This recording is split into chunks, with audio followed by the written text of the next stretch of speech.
ওরা হারে আমরা জিতি। ফলে বিষয়টা কেন্দ্রীয় নির্বাচন কমিশন, কেন্দ্রীয় বাহিনী কোনো দিক দিয়ে ওরা সুফল পাচ্ছে না। শীত গ্রীষ্ম বর্ষা মমতা ব্যানার্জি ভরসা। বাংলার মানুষ ওদের শত্রু বলে মনে করেন, বাংলার প্রতি ওদের প্রতিহিংসা, ওদের বঞ্চনা। এখানে যদি রাষ্ট্রসংঘ থেকে বাহিনী এনে করে বা মঙ্গল গ্রহ থেকেও কোনো লোকজন এনে করে, তো তাতেও বিজেপি জিততে পারবে না। দেখুন, শুভেন্দু অধিকারী যা বলছেন যে মমতা বন্দ্যোপাধ্যায়ের সংস্রব থেকে বার না করে আনলে ইলেকশন কমিশন কাজ করতে পারবে না, অবাস্তব কথা। এনারা কখনো বলেন কেন্দ্রীয় বাহিনী দিয়ে নির্বাচন করব, কেন্দ্রীয় বাহিনী আসে, বিজেপি হেরে যায়, তৃণমূল জেতে। কখনো বলে যে আমরা কেন্দ্রীয় নির্বাচন কমিশন দিয়ে নির্বাচন করব, করে ওরা হারে আমরা জিতি। ফলে বিষয়টা কেন্দ্রীয় নির্বাচন কমিশন, কেন্দ্রীয় বাহিনী কোনো দিক দিয়েই ওরা সুফল পাচ্ছে না। তার কারণটা সেটা হচ্ছে ওরা বঙ্গ বিরোধী, বাংলার মানুষ ওদের শত্রু বলে মনে করেন, বাংলার প্রতি ওদের প্রতিহিংসা, ওদের বঞ্চনা, ওদের বৈষম্য, ওদের উপেক্ষা, ওদের অপমান, বাংলা ভাষাকে অপমান, বঙ্গবাসীকে অপমান, বঙ্গভাষীকে অপমান, বিদেশি বলে বাংলাদেশে পাঠিয়ে দেয়া। ফলে মানুষের থেকে ওরা বিচ্ছিন্ন।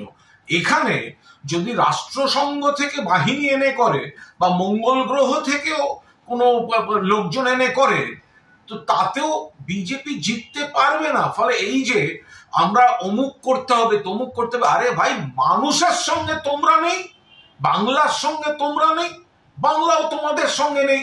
সেখানে বাংলা মমতা বন্দ্যোপাধ্যায়ের পাশে আছে, সঙ্গে আছে, কারণ শীত গ্রীষ্ম বর্ষা মমতা ব্যানার্জি ভরসা। বাকি তোমাদের এই খুঁজে বেড়াতে হবে, এই হলে এই হতো, ওই হলে ওই হতো, দিনের শেষে তোমরা হারবে, আমরা জিতব।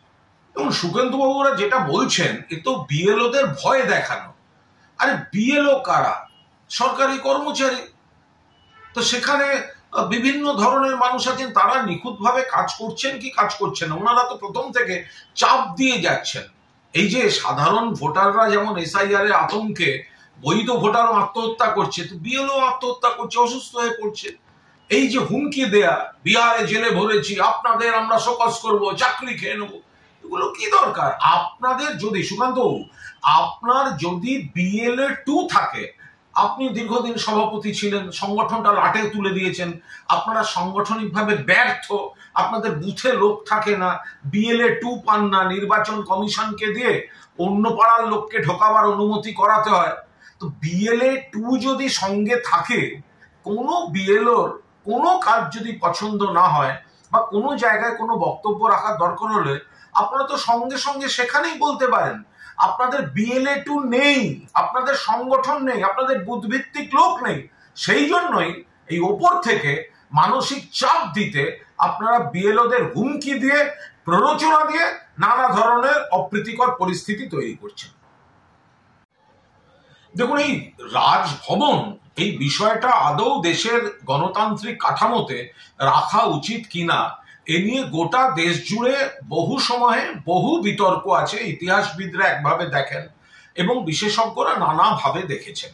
তো এখন এর সঙ্গে রাজনীতি জুড়ে মন্তব্য না করাই ভালো, কারণ এই পরিস্থিতিতে যেটা রাজ্যপালের যা যা ভূমিকা বা দায়িত্ব, সেটা সংবিধানে নির্দিষ্ট করে দেওয়া আছে।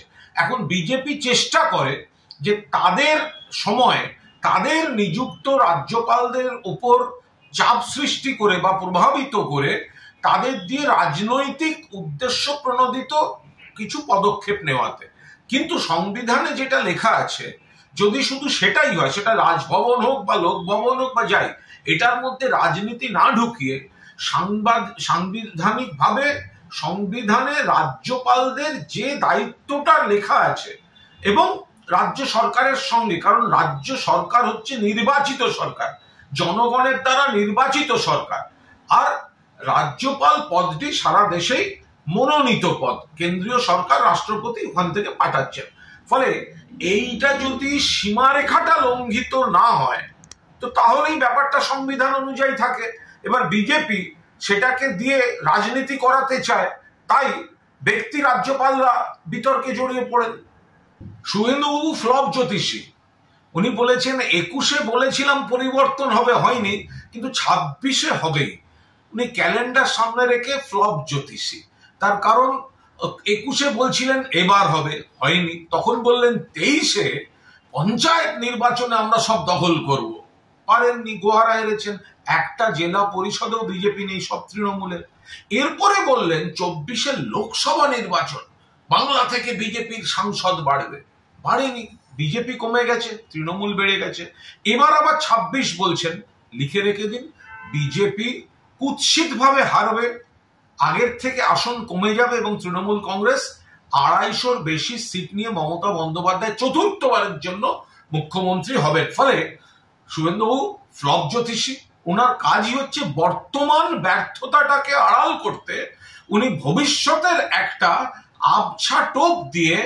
আরো ভালো ভালো খবর দেখতে সাবস্ক্রাইব করুন বাংলা হান্টের ইউটিউব চ্যানেল। বাংলা হান্টের আরো খবর দেখতে নজর রাখুন। বাংলা খবর মানেই বাংলা হান্ট।